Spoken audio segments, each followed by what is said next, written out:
When you're working on a dream, at some point in time, a transition takes place. And the transition is what you are becoming in pursuit of the dream. Because even if you don't get the dream, you become such a strong and powerful person. It will so change your life, you can look at something else and say, well, I think I'll go do this then.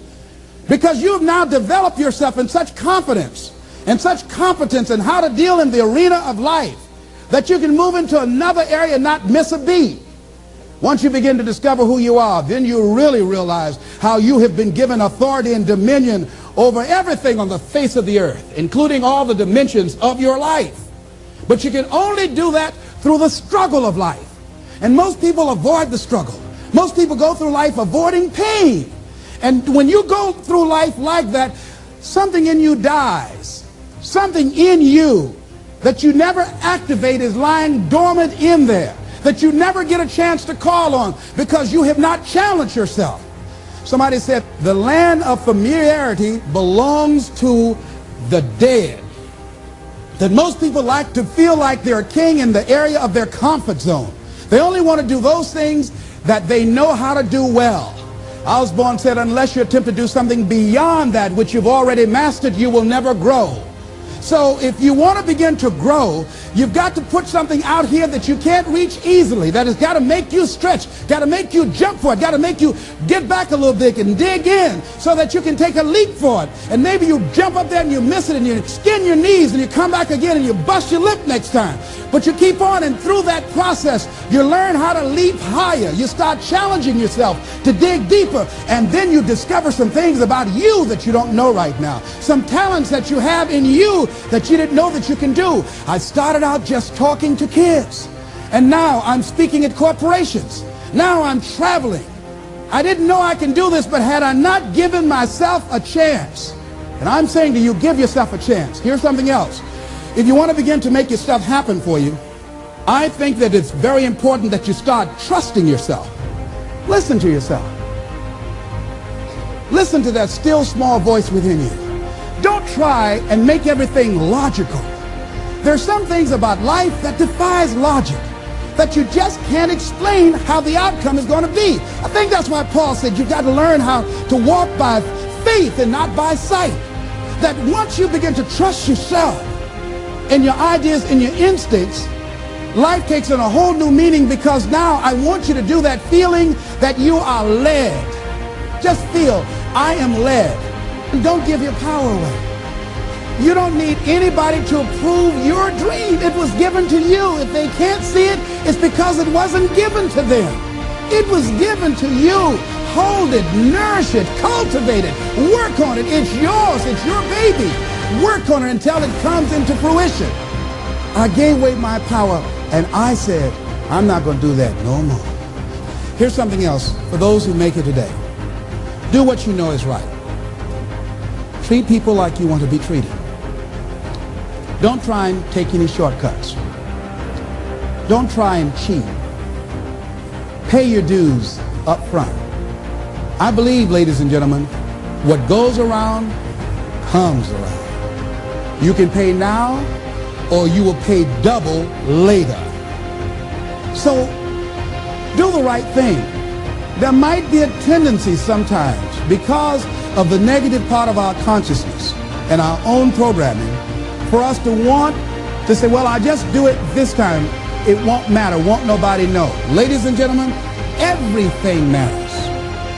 And you know you're somebody. You know. I'd rather lose out on my dream doing the right thing than to cheat trying to make a shortcut to get to my goal. I want to be able to look myself in the mirror, and that's what you want to do.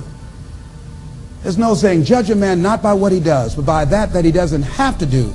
And to judge the true quality of a man is what do you do when nobody's looking. See, there's some good out there for you in the universe that has your name on it, and nobody can get your good. It has your name on it. They can't take your stuff.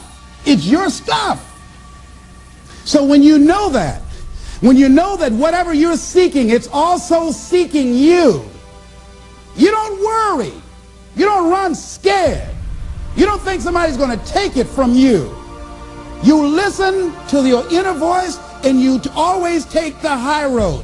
There will be the tendency, the natural inclination to take the low road. You must resist that. Here's something else I encourage you to do if you want to make it today. Keep your agreements. Keep your agreements that you make. And establish a network of people who will also do that. Establish a network of people in your life that you can count on, that will be there for you when you need them, and you be there for them. Leave the flakes alone, people that are seriously not serious. And if you're surrounded by flakes, that tells you who you are. Here's something else. 3 P's to have in your life. In working on your dream and doing your life work, you must be patient, persistent, and positive no matter what. Be positive no matter what. Because when you are negative, ladies and gentlemen, you're sending out negative energy and you're blocking your good. So don't send out any negative energy. Don't take it personal. See, a lot of people have an idea or a dream and they give up on it. No, don't do that. Work your dream until it gets hot. See, most things don't happen as soon as we think they should happen. The messenger of misery might drop in on you and say hello. Murphy's Law might come by and thump you on the head. Any number of things can happen to interrupt your flow. It's okay. Don't take it personal. Just acknowledge what's going on. It's called life. And keep on working on your dream. Continue to keep on knocking, because this is your life. This is what you love. This is your passion. Step back. Don't judge it. If you judge it, judge not yet, lest ye be judged. Why? Because when you judge it, you invest emotion in it, and that emotion could be anger, and guess what? That hurts you. That doesn't hurt anybody else. So what do you want to take yourself out early for by internalizing things? Shakespeare said, nothing is neither good nor bad, but thinking makes it so. So judge not according to appearances, but right judgment, and feel that everything is going to work out for you because you're patient, you're persistent, and you're going to be positive no matter what.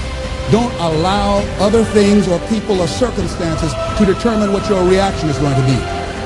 So don't allow people to determine how you are going to respond to them or circumstances. Learn to look at it. Look at your life right now. If you want to keep on getting what you're getting, keep on doing what you're doing. You've got to be willing to change your ways.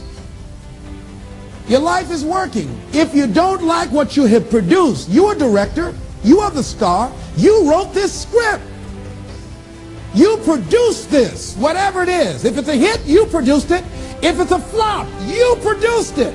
Take ownership of it and decide to go back to the drawing board and rewrite the script that you are the star of. You have the power to do that.